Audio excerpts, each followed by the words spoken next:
Hoje não temos avisos, pelo menos não me passaram nada, então eu gostaria de ler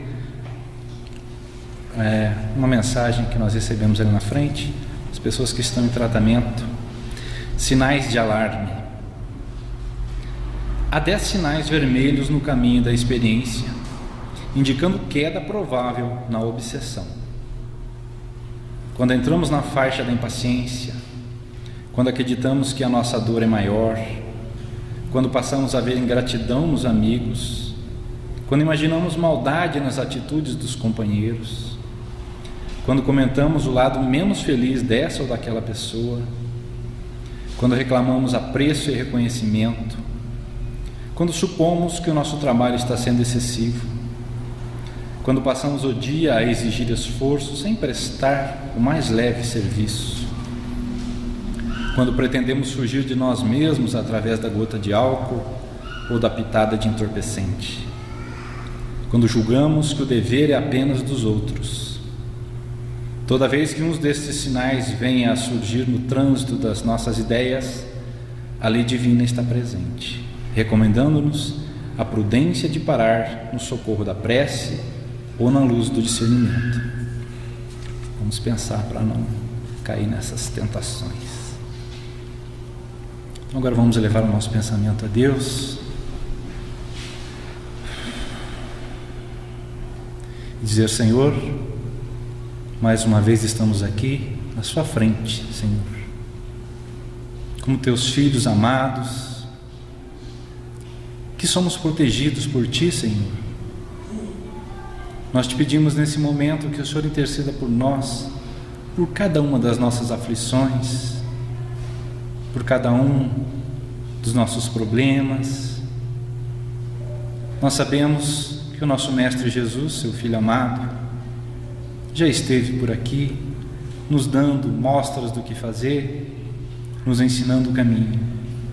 Portanto, Senhor, nós pedimos que a luz do Mestre Jesus ilumine os nossos caminhos. Nós te pedimos também, Senhor, por aqueles irmãos nossos que ficaram no nosso lar e de repente não puderam estar aqui conosco, que o Senhor leve até eles, nesse momento, o nosso pensamento cheio de amor, cheio de carinho, cheio de energia positiva, para que cada um também sinta o mesmo que estamos sentindo agora, seus braços nos amparando. Mestre amado Jesus, que o Senhor esteja conosco hoje e sempre, por todos os dias da nossa existência. Que assim seja, Senhor. Com satisfação, chamo a Rosângela, nossa companheira, que vai fazer a palestra de hoje.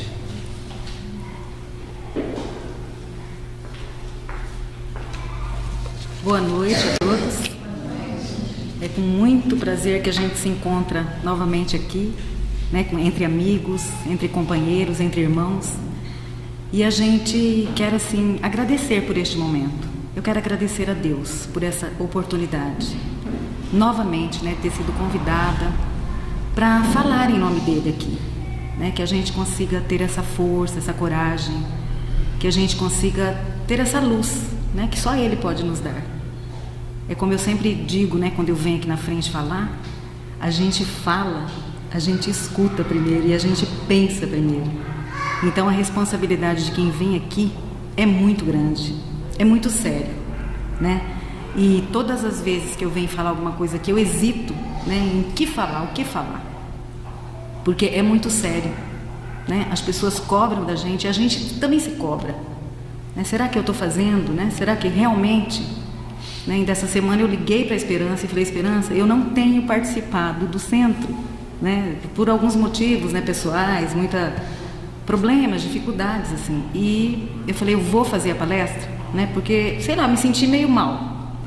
Aí ela disse: olha, Rosângela, não é ir ao centro, né, que te diz que você realmente está fazendo alguma coisa, né? O importante é a vivência. Você sabe por que você não está indo. Então a gente realmente está aqui hoje, né, e querendo realizar, né, alguma coisa em nome, né, dele, né, em nome de Jesus, que a gente vem falar alguma coisa para mim também, para todos nós. Então a gente escolheu um tema que nós espíritas conhecemos muito bem, né, que é o Evangelho no Lar, né? É um tema assim que para nós é muito conhecido, só que hoje eu preparando esse tema, eu fiquei pensando, eu falei, gente, mas eu desconhecia algumas coisas do Evangelho no Lar, né? Quantos anos que a gente é espírita e algumas coisas eu desconhecia ainda. Por isso é importante o estudo, né? O estudo é interessante e a gente deixa muito, a gente deixa de ler, às vezes a gente lê, mas não compreende o texto e deixa para lá. E muitas vezes a gente deixa passar. E nós espíritas pecamos muito nisso aí, né? Que a gente tem muitos ensinamentos e na verdade a gente não lê muito, não participamos de estudo, né? Não fazemos o que temos que fazer. E aí eu fiquei pensando o momento, né, hoje, que a gente está vivendo no mundo hoje. Muitos conflitos, né, de relacionamento mesmo, familiar, né? Se a gente der uma olhada à nossa volta, mesmo nas famílias espíritas, os conflitos são grandes, relacionamentos difíceis, né? Qualquer lugar que você vai tem pessoas estressadas, né? O Paulo acabou de ler uma mensagem muito interessante, né? Que quando a impaciência fica com a gente, o estresse, alguma coisa não está bem, e a gente tem que procurar ajuda, porque não está bem, né? Então não é o outro que não está bem, somos nós que não estamos bem. E a gente tem que mudar aqui dentro e procurar ajuda, né? E muitas vezes a gente não faz isso. E aí, pensando nesses conflitos familiares, nesses relacionamentos exteriores, né? O que a gente tem no trabalho, né? A pessoa que fica estressada, impaciente, mal-humorada, no trânsito. Todos os dias a gente escuta uma notícia assim absurda, que a gente fala, meu Deus, nós estamos no ano de 2013, né? Jesus já passou aqui, já deixou a mensagem dele há tanto tempo, e acontece isso ainda, né? Então a gente fica muito assim pensando, por que está acontecendo tudo isso nesse planeta? Que nós espíritas sabemos que está melhorando, mas não parece, não é mesmo? Parece que não está melhorando, a gente tem a impressão que não está melhorando nada. Mas a gente tem que acreditar que tudo está melhorando, porque tem que melhorar o ser humano, é o ser humano que tem que melhorar. E aí, pensando nisso, nesses conflitos todos que tem, em todas as áreas, né?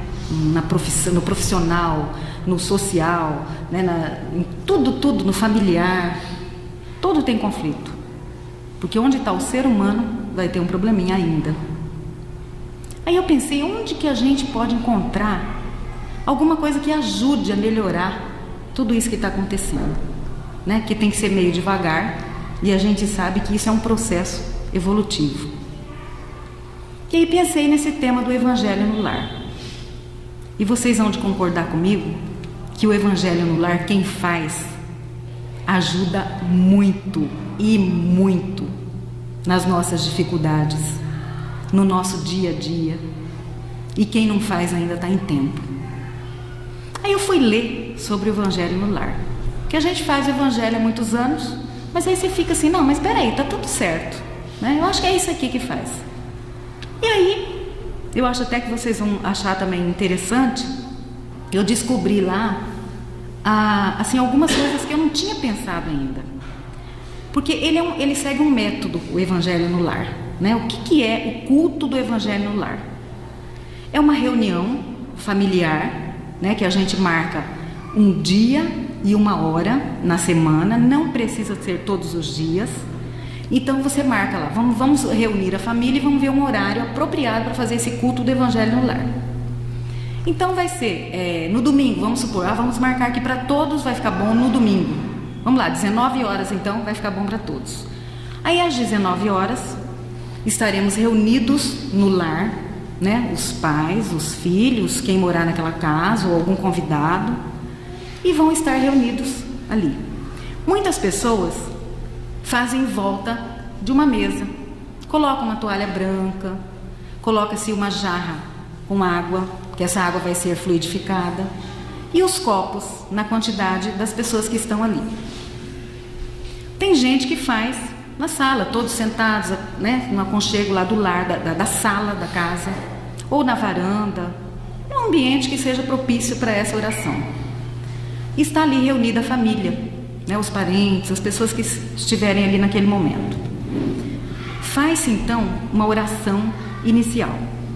Essa prece pode ser o Pai Nosso, pode ser uma prece. No Evangelho segundo o Espiritismo tem no final uma coletânea de preces que podem ser usadas também.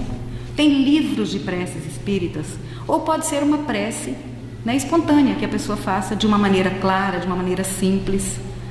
A prece ela não deve ser longa, ela deve ser bem objetiva, né, para aquele momento. Neste momento, a espiritualidade amiga já vai estar em nosso lar, porque eles sabem o momento de estar ali. Por isso, tem que ser naquele horário, naquele combinado com a família. Se for 19 horas no domingo, é 19 horas no domingo. Se for na segunda, 18 horas, segunda, 18 horas. Todos ali. Se faltar alguém da família, algum está doente, algum não pôde comparecer, faça assim mesmo. Se tiver um da família, faça assim mesmo o Evangelho. Porque nós não estamos sozinhos naquele momento, né? A espiritualidade amiga está ali. Espíritos bons, afins, né? Espíritos de sintonia conosco estarão ali. Espíritos que vêm também para aprender conosco estarão ali no nosso lar. Depois dessa prece inicial, antes da prece inicial, pode-se fazer uma leitura de uma mensagem como essa que o Paulo leu aqui. Pode-se fazer também. Usa-se fazer o comentário, às vezes, da mensagem. Após a oração inicial, faz-se a leitura de um trecho ou do Evangelho segundo o Espiritismo. Tem gente que usa fazer em sequência o Evangelho. Tem gente que abre aleatória e pega a mensagem daquele dia. Ou pega-se também um livro, né, que a pessoa goste do livro. Existem vários livros de mensagens muito boas. E faz-se a leitura daquele trecho. Então alguém é escolhido para fazer aquela leitura. Os outros ouvem e depois cada um participante vai então falar o que ele achou da leitura. De uma maneira clara, objetiva, não fugindo daquele texto, que é importante falar daquele texto, né, no Evangelho. Depois disso, há um momento de vibração. É muito interessante este momento, depois que todos falaram. Há um momento de vibração. Esse momento de vibração, uma pessoa então é escolhida a fazer, né, em voz alta, os outros ficam ouvindo e vão então fazer oração para aquelas pessoas que pediram oração, se tiver alguém doente na família, para os vizinhos, para alguém que precise, para o universo, para os nossos governantes. São momentos então de vibração, de pensamento positivo. Enquanto isso, os outros membros estarão então realizando vibrações internas, né, com a espiritualidade amiga, pedindo então que aqueles espíritos que estão ali ajudem, ou aquela família que está precisando naquele momento, né, aqueles vizinhos, né, que a gente sabe que muitos precisam, aquelas pessoas que a gente tem problemas de relacionamento, e por nós mesmos. Então naquele momento é o momento culminante do Evangelho no lar, o momento de vibração, que muitas vezes a gente esquece de fazer. Então é o momento do silêncio, né, entre os ouvintes. A pessoa fala, né, em nome de todos aqueles que estão ali, a espiritualidade amiga continua ali. Não há um momento, por exemplo, que vai vir espírito, não é isso não, tá? É um momento de vibrações, de orações, bem assim pensadas, pensamento positivo. Finalizando isso daí, tem o momento da prece final. O momento da prece final é um momento então de agradecer, né, por aquele momento, um momento de agradecer pela família, né, pela nossa vida, pelo alimento, por tudo que a gente tem, por tudo que a gente é. Né? No momento então da prece final. Depois disso, toma-se então a água fluidificada. né? E se quiserem continuar a conversa ali, a família pode ficar reunida. Aí, e se tiver crianças, né, para fazer esse evangelho? A criança geralmente ela não aguenta muito, né, ficar ali no momento ali da prece, no momento de escutar as coisas ali. Com a criança, a gente pode ler textos, né, de histórias para as crianças. Histórias mesmo. Por exemplo, lá na minha casa, quando eu tinha os filhos pequenos, a gente fazia o momento das crianças. Então eu falava, olha, vai ser primeiro o momento de vocês, a gente vai ler a história para vocês. Aí quando eles já liam, já aprenderam a ler, eles liam a história e interpretavam então aquela história. Então eles se sentem úteis, né, de participar do evangelho. Quando a criança começa a fazer oração, é importante que ela faça a oração também. Porque é muito difícil você deixar para depois, quando tiver jovem, quando tiver adulto, vai participar do evangelho. Muitas vezes eles não participam mais depois. Então a criança ela é ensinada desde pequena, né, que ela também deve participar do evangelho com a historinha dela, né? Existem livros, aqui na livraria deve ter esses livrinhos, né, os livrinhos para criança, que o pai, a mãe ou alguém que esteja ali vai ler aquela história, eles vão interpretar a história, né, e vão estar sabendo como é que é o evangelho no lar também, que é importante a criança participar. Não é aquele momento que a criança, vai lá brincar que a gente vai fazer o evangelho. Não, a criança deve participar, né? A gente sabe que a criança é um espírito já antigo e ela tem muito entendimento, conhecimento, às vezes muito mais do que nós. Então a criança deve participar e aprender que aquele momento é um momento de oração, um momento de disciplina, um momento que ela deve ouvir e deve falar também, né? Se neste momento aí tiver alguém que não quer participar, naquele momento em que todos falam, a pessoa também tem o direito, olha, eu não quero falar, né, hoje sobre isso. Então ela também tem o direito de não falar, né? Não quero falar, pode passar minha vez, então não vou falar nada. E o dirigente então da reunião, né, quem leu, quem deve organizar então esse evangelho. O tempo de evangelho, quanto tempo deve durar esse evangelho? Vai depender então da família se organizar. Geralmente ele vai até 1 hora, até 60 minutos, mas ele pode ser de 15 minutos, de 20 minutos, de 30 minutos, vai depender da organização daquela família, certo? Então vai depender do assunto, vai depender da quantidade de pessoas. Muitas vezes estende a mais de 1 hora, dependendo da quantidade de pessoas que tem, né? Então vai se falar mais, o assunto vai ficar bem interessante. Então o importante é aquela reunião ali da família. E o importante é ter o horário de iniciar essa reunião, né? É importante o horário de término também, mas se estender um pouquinho, não tem problema. Se, por exemplo, tocar o telefone na hora do evangelho, ou alguém bater a porta, bater a campainha, lá, apertar a campainha, e aí a gente atende ou não, né? A pessoa fica meio na dúvida. Deve-se atender a pessoa. Alguém sai, vai lá, atende o telefone com delicadeza, né? Não é sair do evangelho e já tá mal a pessoa, não, porque daí não é legal, né? Então atende com delicadeza, fala, olha, eu posso te retornar depois, né? O telefone. Se a pessoa chegou à tua casa, convide. Não precisa de encerrar o evangelho naquele momento. Mas se a pessoa for de outra religião, convide assim mesmo. Olha, nós estamos fazendo um estudo do evangelho no lar. Você gostaria de participar? Se a pessoa quiser participar, tudo bem, né? Participa. Se não, você fala, olha, você pode aguardar a gente? Nós estamos, né, fazendo o estudo. Então a gente vai, né, se aguarda então que a gente vai terminar o estudo. Tudo com muita educação, né, com muita disciplina também. Então a gente não deve, né, deixar as nossas obrigações do lar. Aí a gente fala assim, mas para que fazer o evangelho, né? Qual será a finalidade desse evangelho no lar? Em que ele vai me ajudar? Vai ajudar nesses conflitos de fora? Vai ajudar nos meus conflitos íntimos?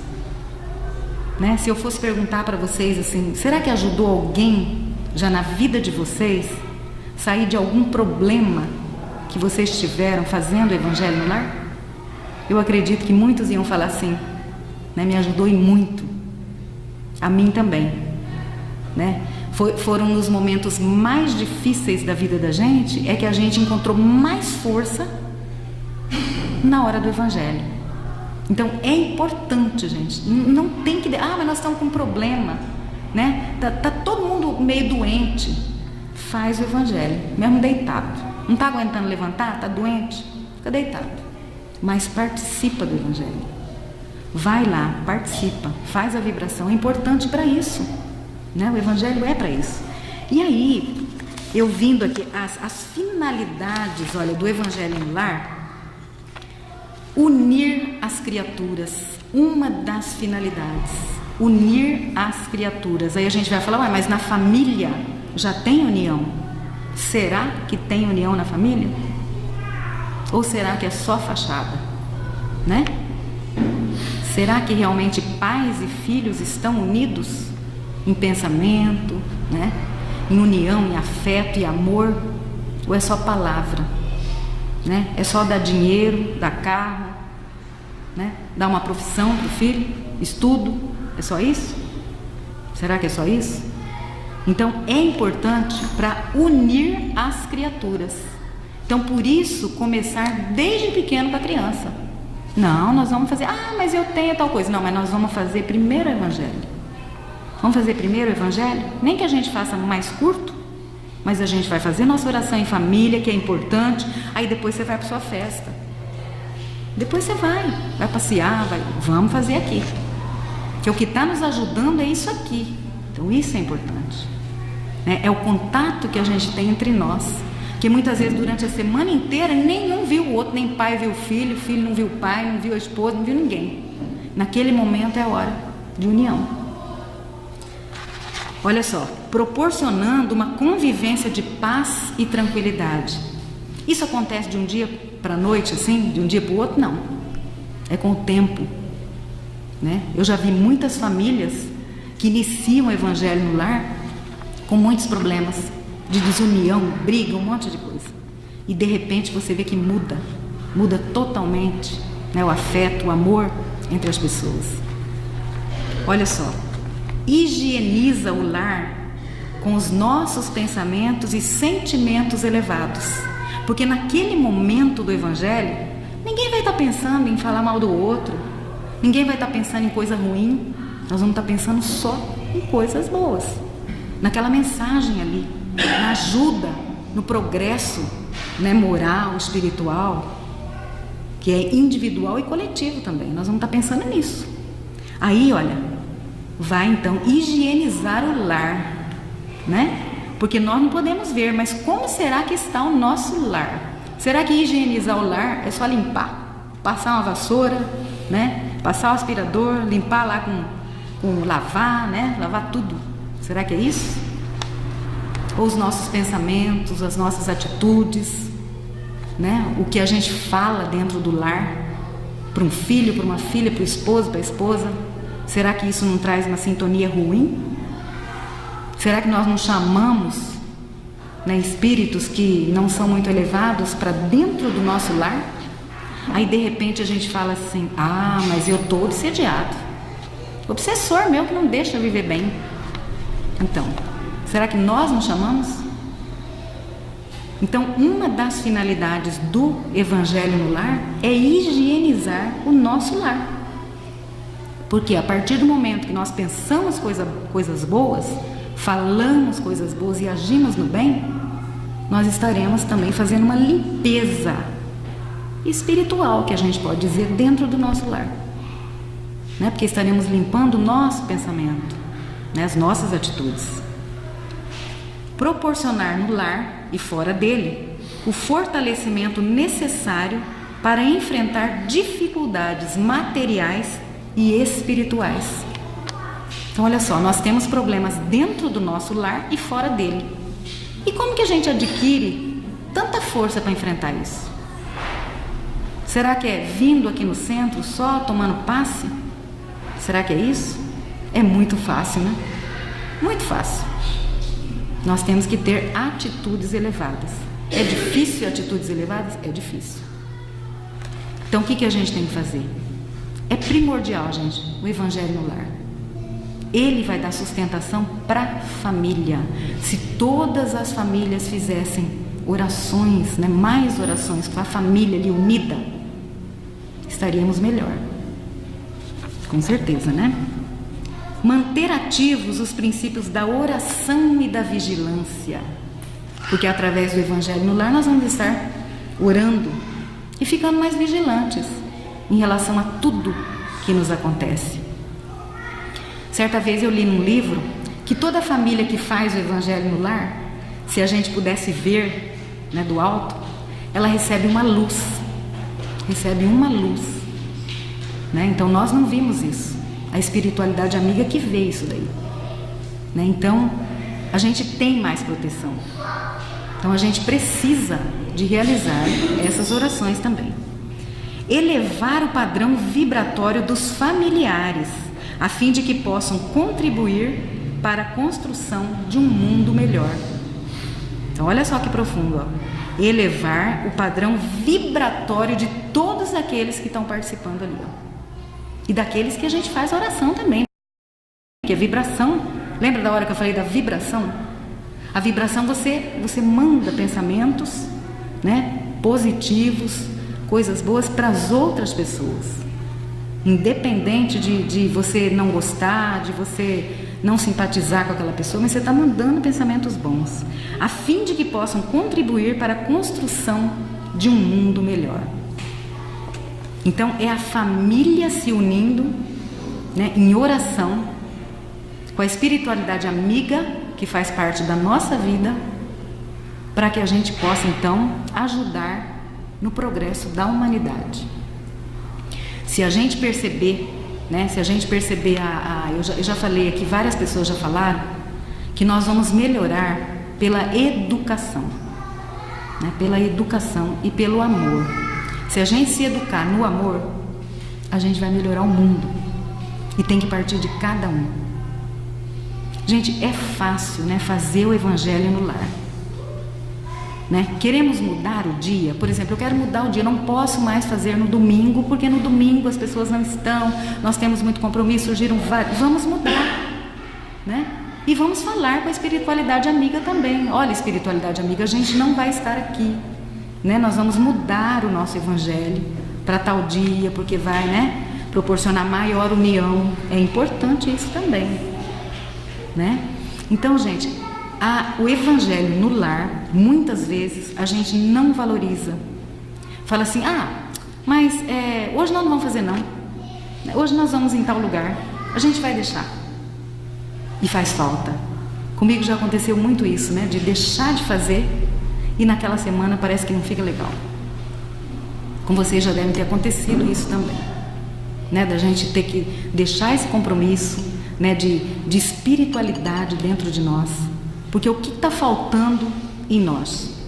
Está faltando união. A união começa onde? Onde começa essa união? Na família. Se a gente não der exemplo, nós adultos, como é que vai ser dos nossos filhos, dos nossos netos? O que vai ser? Né? Essa instrução que a gente tem que dar para eles, né? Então muitas vezes a gente fala assim, mas não dá para fazer o Evangelho, porque tem criança pequena, eles perturbam. Faz isso da historinha, né? A criança, ela vai indo, ela vai, é difícil nos primeiros dias, mas a criança, ela consegue ter a disciplina, se a gente quiser, né? É importante. Então que a gente, quem não faz ainda, que comece a fazer esse Evangelho no lar. Nunca é tarde, né, para a gente fazer alguma coisa de boa nesta vida, né? De ter afeto, né? Porque o que nos falta hoje é o afeto, né? É o amor, é a paz, a tranquilidade, né? Da gente olhar, né, uma pessoa, às vezes na nossa família a gente olha uma pessoa, né, e fala assim, por que eu tenho que estar perto desta pessoa, né? Que é do meu sangue e eu tenho que estar perto. Então a gente sabe como espírita que essa pessoa, a gente tem um compromisso de vidas passadas, então a gente tem que estar junto, a gente tem que estar ali, um ajudando o outro, né? E nós não somos fáceis, muitas vezes a gente olha o defeito do outro e não olha o nosso, porque é mais fácil olhar o outro, né? E dizem que quando a gente vê um defeito no outro é porque a gente tem aquele defeito, né? Porque você está enxergando ali um espelho. Então que a gente não se torne assim, só vir ao centro, né? Ah, mas eu vou tomar um passe, eu vou fazer um tratamento de cura, né? E muitas vezes a gente deixa o nosso lar, a nossa família, né? O nosso aconchego, porque lá é onde se unem os espíritos que têm sintonia conosco. Então vamos pensar sempre nisso, nessa vibração. Estando dentro do nosso lar, a gente tem que vibrar só positivamente. Se você tem um animal, você tem que vibrar positivo com aquele animal também, né? Não é só dando chute no animal, tratar mal o animal, não. O animal é criatura de Deus. Tem uma plantinha, cuida da plantinha. Então aquele lar é o aconchego da gente. É importante demais, né? E Deus nos fez para que tenhamos união. E tem que começar na família. É família. Se estamos com problemas com alguém da família, temos que resolver. Através do Evangelho vai vir o perdão, vai vir a amizade, vai vir a compreensão. Ao longo tempo vai vir isso daí. E aí eu trouxe uma mensagem aqui que eu achei muito interessante, que ela intitula-se Nunca é Tarde. Porque às vezes a gente pensa assim: nossa, mas já é tarde, eu não vou fazer mais nada não, eu não tenho mais tempo para isso, já estou quase morrendo, eu já não quero mais fazer nada. Então nunca é tarde para pensar na vida, procurar uma saída, erguer as mãos caídas e recomeçar. Nunca é tarde para levantar os olhos, andar de cabeça erguida, contemplar um novo horizonte, sonhar. Nunca é tarde para estender a mão amiga, para tirar alguém da briga que luta contra a solidão. Nunca é tarde para ouvir a voz da razão, seguir a ordem do coração e viver com gratidão. Nunca é tarde para saciar a fome ao dividir o pão, ser luz para alguém sair da escuridão, caminhar de mãos dadas, sentindo a emoção de haver feito o bem para um irmão. Nunca é tarde para rever os amigos, ajudar os aflitos, resolver os conflitos no diálogo e não aos gritos, ser vencedor e não vencido, pois tudo é belo mais que bonito. Nunca é tarde para mudar os planos, recuperar o ânimo, caminhar juntos, rever os enganos, enfrentar as barreiras dos anos e no final ainda dizer te amo. Nunca é tarde para dizer sim para a vida, para dizer perdão, querida, querido, dizer não ao ego, enxugar uma lágrima para curar uma ferida. Nunca é tarde para mudar de gesto, de atitude e de pensamento para ser feliz, deixar o protesto, sentir a liberdade numa prece. Nunca é tarde para dar um basta na amargura, refazer a postura, deixar a vida dura, encontrar a esperança que ficou perdida, viver a paz que é sem medida. Nunca é tarde para abraçar um filho, sentir o seu amor, orientar seus caminhos, para jamais andar sozinho e deixar de ser menino ou menina em sua vida escolhida. Nunca é tarde para dizer que não sei, reconhecer que errei e que tanto tempo passei a me enganar, e por causa da alma ferida nunca encontrei a saída que me impedia de caminhar. Nunca é tarde para sorrir, agradecer a Deus pela vida, viver a realidade de um novo dia, aprender o que não sabia, fazer o que não fazia e ensinar o que vivia. Nunca é tarde para fazer o bem, ser amigo de alguém, ajudar a quem não tem, dizer sempre o que convém, respeitar, não ir além, viver sempre amando alguém. Nunca é tarde para ver Deus na natureza, ser ativo na igreja, no centro, onde for, que tiver uma religião, dizer amém, assim seja, dar um basta na tristeza, estar em paz com todos, ser feliz e que Deus nos proteja. Nunca é tarde para sair da rotina, aprender com disciplina, não desistir, dar a volta por cima, depender sempre de Deus, crer no que Ele nos ensina. Ser feliz é a nossa sina. Então achei muito interessante essa mensagem, porque muitas vezes a gente acha assim que é tão tarde para fazer alguma coisa, é tarde para amar, é tarde para realizar alguma coisa. E nós estamos aqui com a ajuda de Deus, para Ele nos dar coragem, para a gente enfrentar todos esses conflitos. E nós espíritas acreditamos sempre num mundo melhor, que as pessoas estão melhorando e que nós estamos ajudando nesse progresso da humanidade.